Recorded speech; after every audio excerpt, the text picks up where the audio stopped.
3, 2, 1. Ignition and lift off.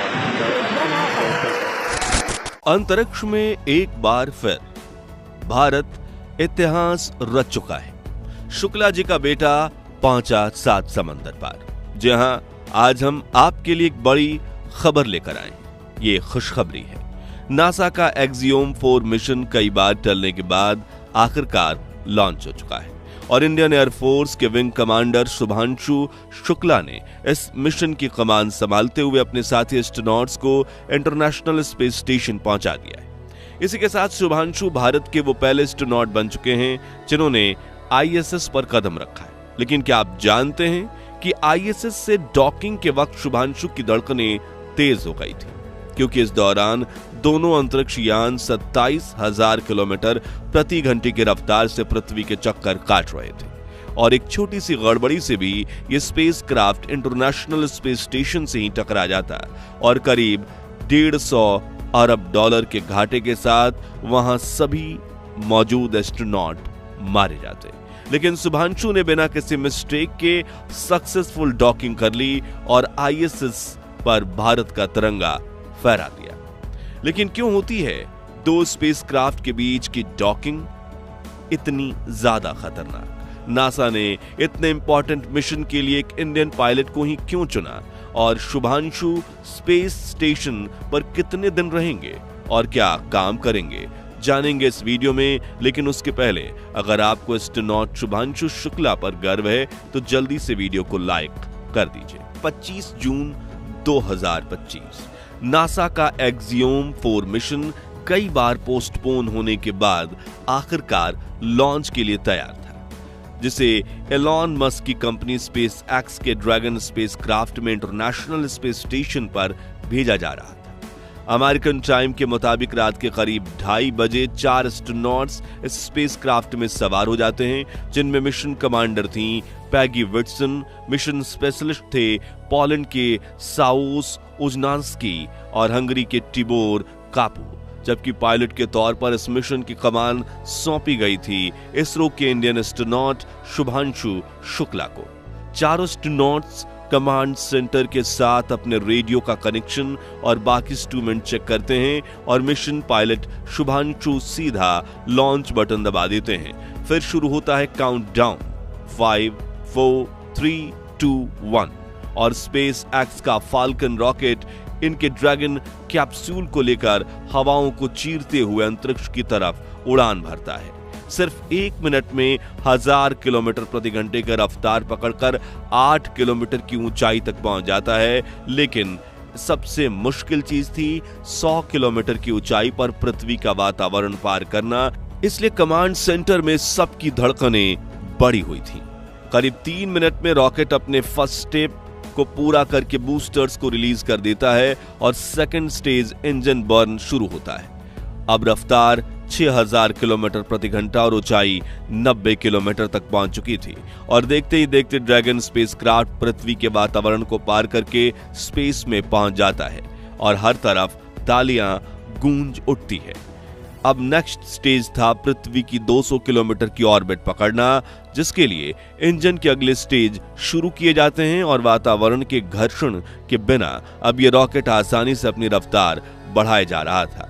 देखते ही देखते launch के करीब 8 मिनट में एक्सियोम 4 18,000 किलोमीटर की रफ्तार से पृथ्वी की 200 किलोमीटर की ऑर्बिट पकड़ लेता है। फिर शुभांशु इसकी रफ्तार बढ़ाते हुए 27,000 किलोमीटर प्रति घंटे तक ले जाते हैं, जो आवाज की रफ्तार से भी 22 गुना ज्यादा है। इसके साथ लॉन्च सक्सेसफुल हो जाता है और फिर हमें सुनाई देती है शुभांशु की आवाज। मेरे प्यारे देशवासियों, व्हाट अ राइड। वो कहते हैं, नमस्कार मेरे प्यारे देशवासियों, व्हाट अ राइड। हम अंतरिक्ष में पहुंच गए हैं। इस समय हम 7.5 किलोमीटर प्रति सेकंड की रफ्तार से पृथ्वी के चारों तरफ घूम रहे हैं और मेरे कंधे पर मेरा तिरंगा है, जो मुझे बता रहा है कि मैं अकेला नहीं हूं बल्कि आप सबके साथ हूं। ये मेरी इंटरनेशनल स्पेस स्टेशन तक की जर्नी की शुरुआत नहीं, बल्कि ये भारत के ह्यूमन स्पेस प्रोग्राम की शुरुआत है और मैं चाहता हूं कि आप सभी देशवासी इस यात्रा का हिस्सा बने। इसे लेकर आपका भी सीना गर्व से चौड़ा होना चाहिए। आप भी उतनी एक्साइटमेंट दिखाइए। आइए हम सब मिलकर भारत के ह्यूमन स्पेस प्रोग्राम की शुरुआत करें। धन्यवाद। जय हिंद, जय भारत। दोस्तों, शुभांशु शुक्ला की आवाज के बाद मानो हर भारतीयों की आंखें चमक गईं। पूरी दुनिया में तालियों की गूंज दौड़ उठी। लेकिन ये तो बस शुरुआत थी। असली परीक्षा अब शुरू होने वाली थी, क्योंकि लॉन्च के बाद स्पेसक्राफ्ट कोई सीधा रास्ता नहीं पकड़ता, बल्कि इंटरनेशनल स्पेस स्टेशन तक पहुंचने के लिए इसे पृथ्वी की कक्षा में बार बार घूमते हुए अपनी ऑर्बिट को धीरे धीरे बड़ा करना होता है। और इस दौरान ये स्पेसक्राफ्ट खुद भी 27,000 किलोमीटर प्रति घंटे की स्पीड से पृथ्वी के चक्कर लगाता है, यानी हर 90 मिनट में एक पूरा चक्कर। ड्रैगन स्पेसक्राफ्ट भी अपनी ऑर्बिट को बढ़ाता जा रहा था और लॉन्च के करीब 36 घंटे बाद शुभांशु और उनकी टीम उस पड़ाव पर पहुंची जहां इंटरनेशनल स्पेस स्टेशन के डॉकिंग यानी जुड़ने का समय था। अब जरा सोचिए, दो स्पेसक्राफ्ट दोनों 27,000 किलोमीटर प्रति घंटे की रफ्तार से पृथ्वी के चारों ओर घूम रहे हैं। उन्हें एक दूसरे के साथ जुड़ना है ताकि इस छोटे ड्रैगन स्पेसक्राफ्ट से एस्ट्रोनॉट बड़े इंटरनेशनल स्पेस स्टेशन में दाखिल हो सके। ऐसे में अगर जरा भी चूक हो जाए या दोनों यान टकरा जाएं, तो ये पूरा मिशन टीम हमेशा के लिए अंतरिक्ष में खो सकती है। अब डॉकिंग के वक्त शुभांशु खुद कॉकपिट में थे और स्पेसक्राफ्ट को मैनुअल मोड में लेते हुए उन्होंने एक एक सेंटीमीटर का कंट्रोल अपने हाथ में लिया। उनके सामने ISS आ चुका था, लेकिन वो अपने स्पेसक्राफ्ट को जरा सा हिला भी नहीं सकते थे, क्योंकि एक हल्का सा कंपन भी इस मिशन को तबाही में बदल सकता था। कमांड सेंटर में सन्नाटा छाया हुआ था। सबकी निगाहें मॉनिटर पर थी। हर एक सेंसर, हर एक थ्रस्टर, हर एक मूवमेंट पर नजर रखी जा रही थी। और फिर वो पल आया जब शुभांशु ने डॉकिंग की प्रक्रिया शुरू की और धीरे धीरे उनका स्पेसक्राफ्ट ISS के डॉकिंग पोर्ट की ओर सरकने लगा। 3 मीटर, 2 मीटर, 1 मीटर और कांटेक्ट। फिर दोनों के हुक्स एक दूसरे को पकड़ चुके थे और जैसे ही डॉकिंग कंप्लीट हुई और इसका अलर्ट स्क्रीन पर चमका, पूरा मिशन कंट्रोल तालियों से गूंज उठा और इंटरनेशनल स्पेस स्टेशन पर भारत का पहला एस्ट्रोनॉट सफलतापूर्वक पहुंच चुका था। वहां मौजूद दूसरे एस्ट्रोनॉट्स ने एक्सियोम 4 के चारों एस्ट्रोनॉट्स का वेलकम किया और शुभांशु ने अंदर जाते ही सबसे पहला काम किया, उन्होंने अपनी स्पेस सूट की आर्म पर लगा तिरंगा चूमा, सलूट किया और फिर उसे ISS की दीवार पर लगा दिया। ये वो ऐतिहासिक क्षण था जिसे आने वाली पीढ़ियां याद रखेंगी।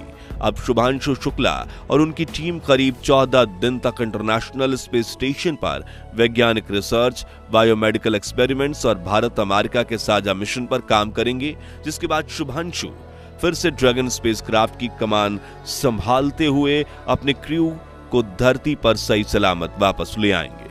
अब आप सोच रहे होंगे कि अंतरिक्ष में जाने वाले पहले एस्ट्रोनॉट तो राकेश शर्मा थे ना, फिर शुभांशु शुक्ला को हमें ISS पर जाने वाले पहले इंडियन एस्ट्रोनॉट कहना क्यों पड़ रहा है? तो देखिए, जब राकेश शर्मा साल 1984 में सोवियत संघ के सोयूज T-11 मिशन में अंतरिक्ष में गए, उस वक्त इंटरनेशनल स्पेस स्टेशन का अस्तित्व नहीं था। उन्होंने मिशन के दौरान स्ल्यूथ 7 नाम के रूसी अंतरिक्ष स्टेशन में 8 दिन बिताए थे। वो भारत के पहले अभी तक के इकलौते अंतरिक्ष यात्री थे, लेकिन अंतरिक्ष से सारे जहां से अच्छा हिंदुस्तान हमारा, उन्होंने कहा था। और राकेश के अंतरिक्ष में जाने के 4 दशक बाद शुभांशु शुक्ला स्पेस में जाने वाले दूसरे और ISS पर जाने वाले पहले इंडियन एस्ट्रोनॉट बने। अब बात करते हैं शुभांशु शुक्ला की, तो शुभांशु भारतीय वायुसेना के एक तेज तर्रार ग्रुप कैप्टन हैं। उन्होंने 21 साल की उम्र में ही एयरफोर्स की फाइटर विंग ज्वाइन की थी, जहां उन्होंने MiG-21, MiG-29, सुखोई 30, जगुआर जैसे घातक फाइटर जेट्स उड़ाए। 2000 घंटे से ज्यादा का फ्लाइंग एक्सपीरियंस लिया। शुभांशु ने देश के लिए कई बॉर्डर मिशन, ट्रेनिंग ड्रिल्स और कॉम्बैट ऑपरेशन को लीड किया और साल 2020 में इंडियन स्पेस एजेंसी इसरो ने अपने पहले ह्यूमन स्पेस मिशन गगनयान की अनाउंसमेंट की और इस मिशन के लिए भारतीय वायुसेना के 4 जाबाज pilot group captain Shubhanshu Shukla, captain Prashant Nair, group captain Ajit Krishnan और ग्रुप कैप्टन अंगद प्रताप को चुना, जिन्हें एस्ट्रोनॉट ट्रेनिंग के लिए रूस भेजा गया ताकि वो जीरो ग्रेविटी स्पेस वॉक और इमरजेंसी सिचुएशंस की ट्रेनिंग ले सकें। और रूस के इसी यूरी गागरिन कॉस्मोनॉट सेंटर में नासा की नजर शुभांशु पर पड़ी। उन्होंने अपने एक्सियोम 4 मिशन में शुभांशु को शामिल करने के लिए इसरो से बात की। इस तरह शुभांशु रूस से अमेरिका पहुंचे और वहां जॉनसन स्पेस सेंटर में उन्हें इंटरनेशनल स्टैंडर्ड पर ट्रेनिंग मिली, जो कि स्पेस वॉक, डॉकिंग और रिसाइकलिंग सिस्टम और माइक्रोग्रेविटी में रहने तक के शुभांशु ने सब कुछ सीखा। फिर आया वो मौका जब नासा ने एक्सियोम 4 मिशंस के पायलट्स की जिम्मेदारी शुभांशु को दे दी और अपने क्रू को आईएसएस पर सही सलामत पहुंचाकर शुभांशु ने भारत का नाम गर्व से ऊंचा कर दिया। और दोस्तों, शुभांशु अब सिर्फ एक एस्ट्रोनॉट नहीं रहे, वो बन चुके हैं भारत के ह्यूमन स्पेस प्रोग्राम का चेहरा। और इस मिशन के बाद वो जल्द ही गगनयान के पहले ह्यूमन मिशन का हिस्सा बनेंगे और एक बार फिर अंतरिक्ष में भारत का तिरंगा फहराएंगे। यानी वो दिन दूर नहीं जब शुभांशु जैसे और भी भारतीय अंतरिक्ष में वैज्ञानिक खोज कर सकेंगे, स्पेस वॉक करेंगे और शायद चांद पर पहला कदम रखने वाले भारतीय भी इन्हीं में से कोई होगा और भारत बनेगा अगला स्पेस सुपर पावर। तो दोस्तों, अगर आपको भी स्पेस में जाने वाले भारत के दूसरे एस्ट्रोनॉट शुभांशु शुक्ला और इसरो पर गर्व है तो कमेंट बॉक्स में जय हिंद जय इसरो जरूर लिखिए। इस वीडियो को देखकर आपको भी गर्व महसूस हुआ हो तो इसे जितना हो सके लाइक और शेयर कीजिए और शुभांशु के स्पेस मिशन के नेक्स्ट अपडेट के लिए हमारे चैनल को सब्सक्राइब करके पास वाली घंटी जरूर बजा दीजिए। जय हिंद जय भारत।